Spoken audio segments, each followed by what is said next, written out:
Hey y'all, it's your girl KV with another Love and Marriage Huntsville review.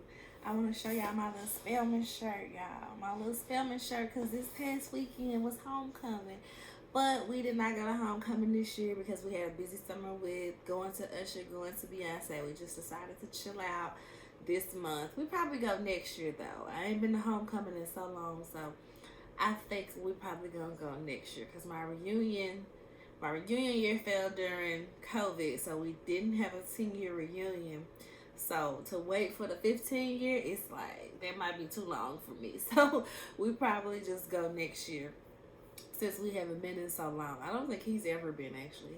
I don't think there's ever been back for homecoming as since we've been in school. But anywho, on to what y'all came here for, the Love and Marriage Huntsville review.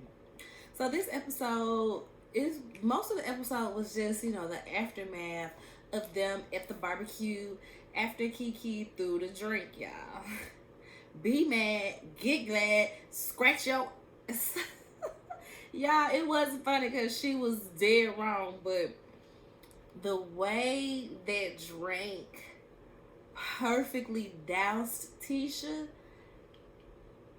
my mind is still blown, y'all, because she didn't take the drink, grab it, and throw it at her. She flicked the cup, and she flicked it so perfectly. It don't look like no liquid got on the table, no liquid got on Marceau. It just completely doused Tisha. Poor Tisha, unsuspecting.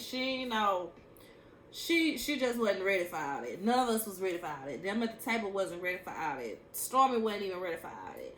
Keke was just, like I said, it don't give drugs. It don't give I'm high and I'm tweaking right now. It truly gives I'm fed up with the bull. So we'll see if she ends up, taking that drug, because like they talk about at the end of the episode. But starting at the top, so they just kind of running back. Where he called the police and drug test her, called the police and drug test her. And get up, he put that drink down, Jalen in the middle trying to break it up. Marceau he's standing up trying to act like he about it, but he keep dipping behind Tisha. He making sure he create that distance between him and okay? He made sure to create that distance. And Jalen with his shades on, looking like he in Jodeci or something with the black vest and carrying on. He like, you need to go. Y'all need to go. Okay, y'all need to go. So it was funny, but it wasn't. And in the confessional, Martell talking about how the ladies are always talking about stuff and they always got drama and they stay in drama. That's why the men don't ever be in no drama. Martell. Production went right on back to that big fight. What was it? Outside of Madani? I think it was outside of Destiny's beauty supply store. Well, they about to get into a fight. All of them about to get into a fight outside Madani. I was like, thank you, production, because they be arguing just as much as the women on this show. Like, there is no other reality show outside of the Love and Marriage, not even just Huntsville. I feel like DC did it. What was the last one that was on? Love and Marriage. Detroit, definitely. The men stay arguing. Love and Marriage is the only show in whole, all three, where the men argue just as much as the women. It is so exhausting but hilarious at the same time. So Martell tried it with that one. So Mel is like, she's like, I think she's talking to Marcel. I'm sorry that happened, at your home. That's why I keep people away from mine. Good one, Mel, because seriously, ain't nobody got time for all this mess. Mel said, I think, did she have the holiday party? Was that at Mel's house? Or I think that was the last thing she really had at her house, if I can remember. But that might not even been her house. I don't remember. It's so many episodes and so much that be going on in these seasons. There's not really new seasons. It's just continuation of the seasons. But they got season 7 up there. So, girl, who knows? I just call it season 7 because that's what they got up there, okay? I don't have time to go back and be looking and trying to figure out which episode of season 6 this technically is. If they call it season 7, I'ma call it season 7. Even though season 6 ain't have no daggone reunion episode, okay? I'ma just call him. His mama named him Cassius. I'ma call him Cassius. I ain't got time for all that. So next, we see Mel and Stormy go to Keke. And they're just kind of trying to get what's going on. Mel is trying to get an understanding because she was at the other table, you know, whooping people on spades. So she didn't know what the freak was going on. She's like, did somebody hit you? Did somebody, you know, like, what made you throw the drink? And basically telling her, like, girl, it should have never escalated to you throwing a drink. Like, that's just so extra. And then we see Tisha on the inside, and Marcel and Kimmy are inside with Tisha. And they kind of just talking about everything that went on, talking about how it got there. So it did look like, when you see her mouth, it did look like they talking about, oh, whatever happened with the makeup artist. And whoever the makeup artist is, that's who he slept with, or know something, or have a threesome with. But she wanted her to fire. Tisha wanted Keke to fire her makeup artist. It was just all types of craziness. We truly don't know the true gist of the story because, you know, they did so much bleeping out. So we don't know what is really being said, you know, in totality. So next we see them coming back outside. This is after Keke and Amin done left. And that's so stupid. This is after Keke and Amin done left, and then Mel goes over to Tisha, which was a good moment because it shows that although Tisha got all this animal for Mel ain't got no animal for Tisha like that. She just living her life. Whatever's right, she gonna stick by what's right. Whatever's wrong, she gonna let her know that it's wrong. So she goes to Tisha, asking her, is she okay? And, you know, you okay? Everything okay? You good now? Do you want to change shirts? She asked her, did she want to change shirts, y'all? Because I don't know if Tisha could see that, like, the top of her shirt, like, right up under her neck. I guess she really couldn't see it. But I guess she didn't see that it was, like, some makeup or something at the top of her shirt that just kind of was like, girl, you should go change shirts. I wanted anybody to tell her you got that makeup. Like, it's like, I guess from the dousing, you know, a little bit of her makeup kind of came off and went on her shirt because the liquid that was on her shirt from the throwing that we saw right after it happened, you didn't really see it on the shirt no more. So I'm guessing the shirt was like that type of material where, you know, you can just kind of, it don't really absorb it. You can just kind of wipe it off before it gets absorbed into it. But this part right here, it still had that makeup on it, baby. And it was bothering me. Okay, I really wanted somebody to tell her that that makeup was on her shirt and she needed to change her shirt. So she was just like, no, it's thin. It's a thin shirt. It'll dry in a minute. I'm just mad I wore white. I'm just mad I wore white. And I'm just like, somebody go get that girl another shirt. Somebody get that girl a Tide pen or something to be able to get that little stain at the top of her shirt. But no, she just went through the rest of the scene with that stain on her shirt. So anyway, next we see Tiffany and Ace arrive. She's like, Ace is my +1 tonight because Lou is where he always is, on the road, coaching baseball. You can tell she's felt the way about it, but I mean, what are you gonna do? So it struck me like maybe she went inside the house first to put her stuff down, but like, you got a newborn out here, you ain't bring no carrier, you ain't bring no like baby bag, no bottles, no diapers. Like, I don't know, as a mama, it's like, even if you gonna hold your baby, I would expect a little bag to be over your shoulder because this baby gonna pee and boo-boo and need a bottle. Well, I guess the baby don't drink bottles. The baby is breastfed. But still, what, did you whip out your titty and breastfeed in front of everybody? So, like, it just gave, okay, tell me when the mess happened. I'm going to go in right after that. I'm going to shoot for 30 minutes and then I'm going to go. Okay, cool? Okay, cool. That's what it was given with Tiffany, because it did not look like she was there to stay and get settled and truly take the festivities on. She just came to film, get a plate, and get gone. So they sitting there and they just kind of all debriefing about it. And we see Jalen pull up with Kimmy's Jeep, with a Jeep, on the backyard. And everybody's kind of looking around like, what's going on? And Kimmy like, and she looking at everybody like, and everybody else is just as surprised as she is. And I think when she saw that Jalen was driving the Jeep, it clicked. And she was like, that's mine. That's mine. That's mine. And she get up and she run. We ain't never seen Kimmy. We ain't never seen Kimmy move so fast, y'all. It was just like, whoa, she is excited. She ran to that Jeep. That's my Jeep. That's my Jeep. And she had this in my whole moment. It was very cute.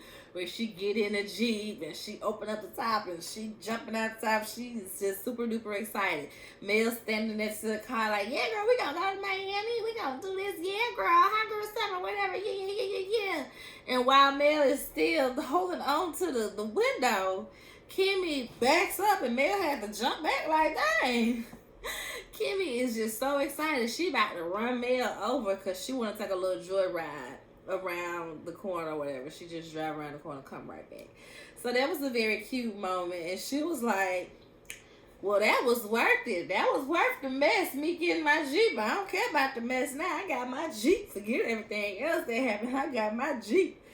Not that your sister-in-law got doused with a couple of drink and you don't care because you got your Jeep. No, nothing else matter now because you got your Jeep. So next we see they're at the table eating, and Tisha's cousin Courtney, I think we've seen Courtney on previous episodes. Tisha's cousin Courtney is trying to figure out what's going on. And, you know, Tisha's telling her, Marcel's talking to, and, you know, they're just kind of going through it. And Courtney's getting annoyed because Marcel got all these little sweet comments. Who done been riding around at 2 o'clock in the morning to go get Keke off of a street corner in the middle of the night? Oh, nobody? Just me, and just airing out everything that he's done. You can tell they are just completely fed up with it. But like Stormy said, Marcel is so sassy. He always got to put a little extra on it. He always got to go for the jugular, embarrass people and what have you.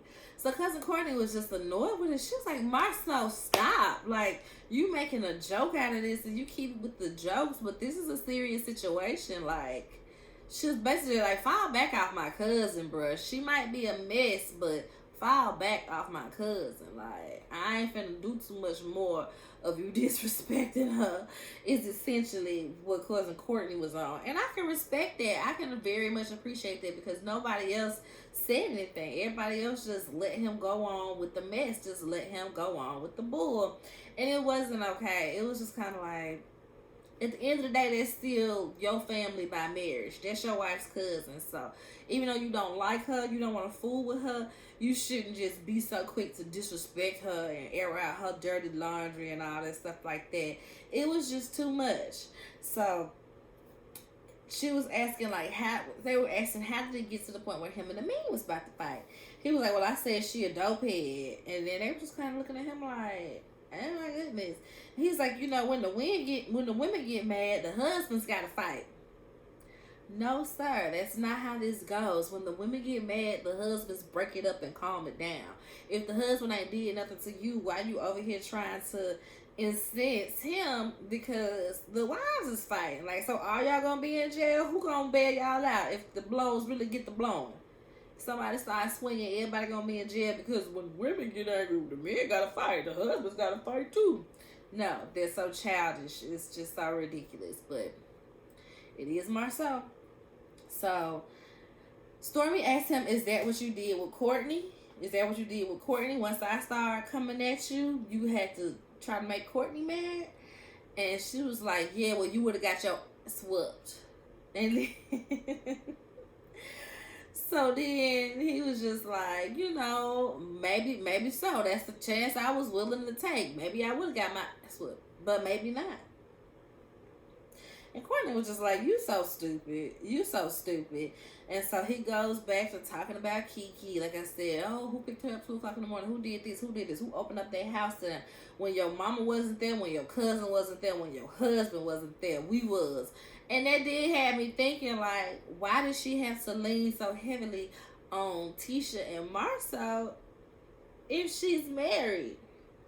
So that was kind of like, where was Amin? Was Amin over it? Did Amin not want the kids to see her like that? Because it sounds like they have small kids. So it's just kind of like, I can't be trying to help her with her coming in at 3, 4 o'clock in the morning. She can't come back to the house acting like that, waking up the kids and stuff. Was it that type of situation?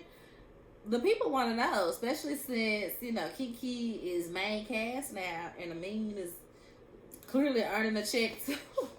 Y'all need to be cutting Amin the check now too, because he's showing up for work, okay?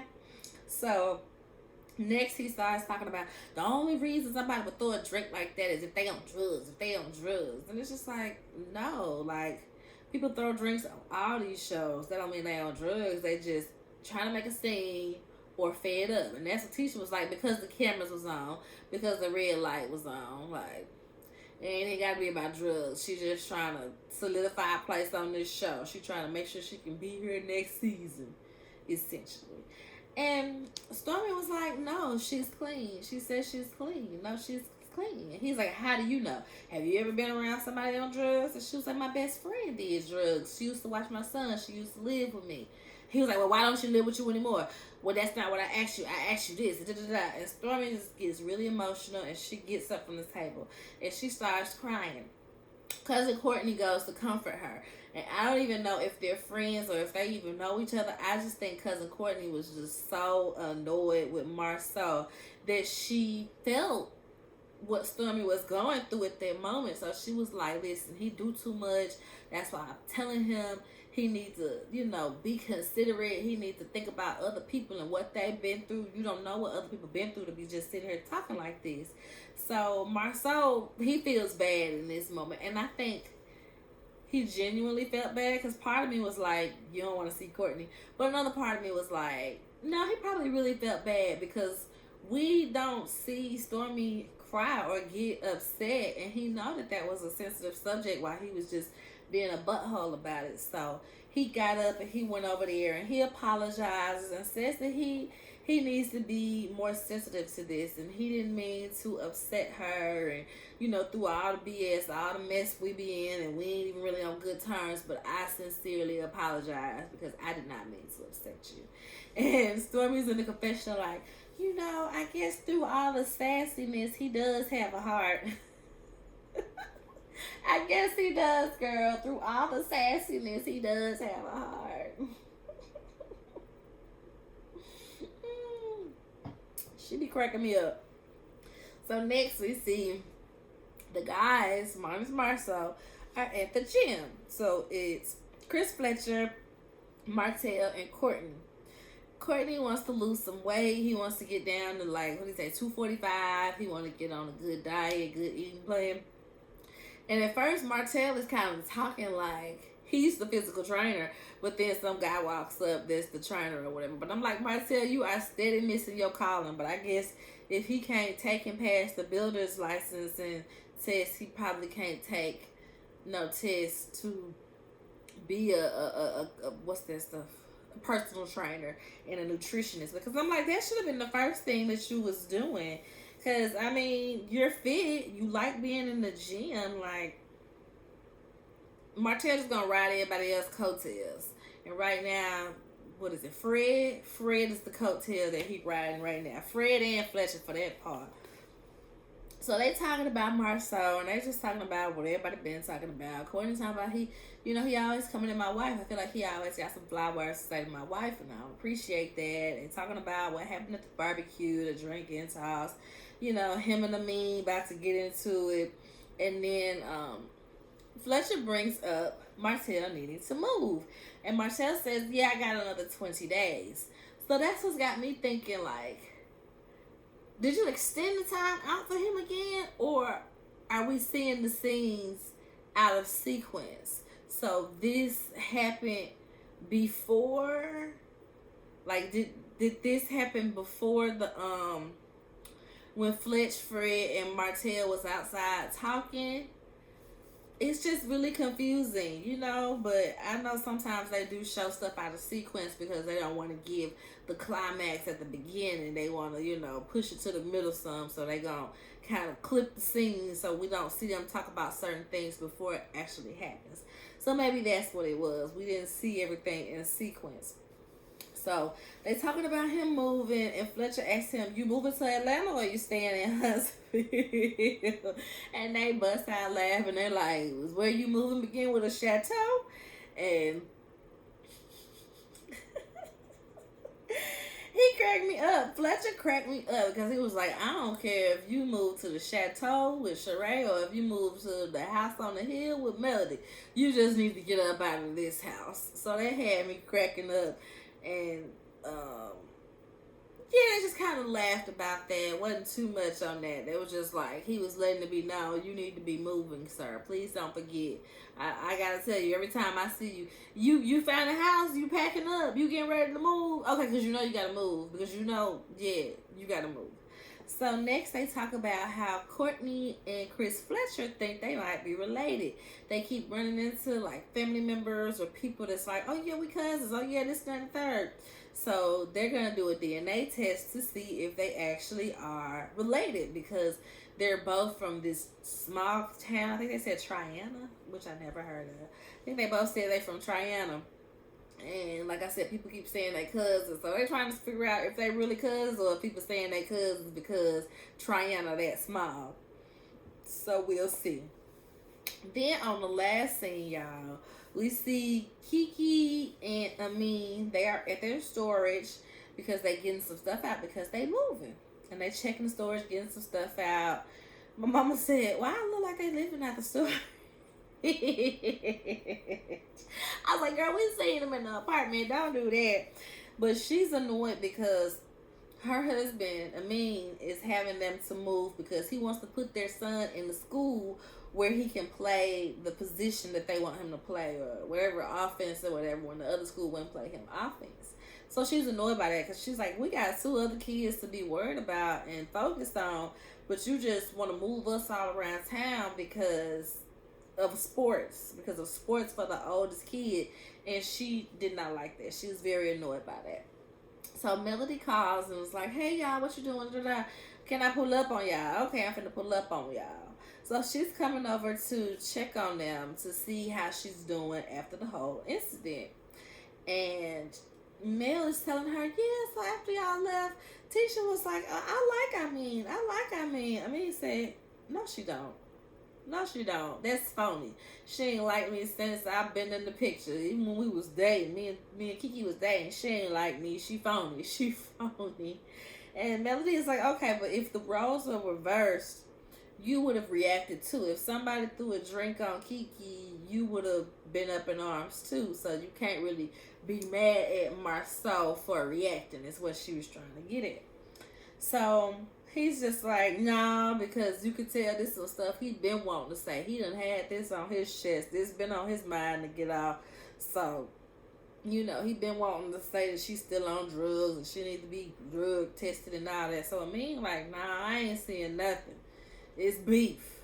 It's dang near on sight, family or not."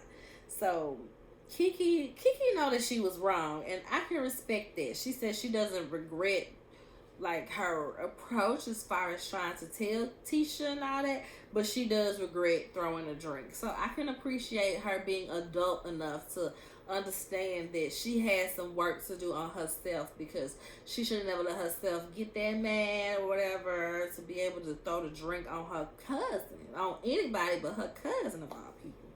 And Mel is like, "Have you ever thought about therapy?" And Keke says she is in therapy, but she's like just now starting therapy. So it's not like she's been there for so long that she should have the tools to be able to diffuse herself. She's just, you know, she working on herself, okay? And she she's still annoyed though. Like I said, she doesn't regret bringing it to them because she's like, he can make jokes. He want to make jokes about a possible relapse, but he not gonna speak on these rumors of him cheating. So Melody was like, we should just shut them down and get ahead of it, and you take a drug test. I got one in the car.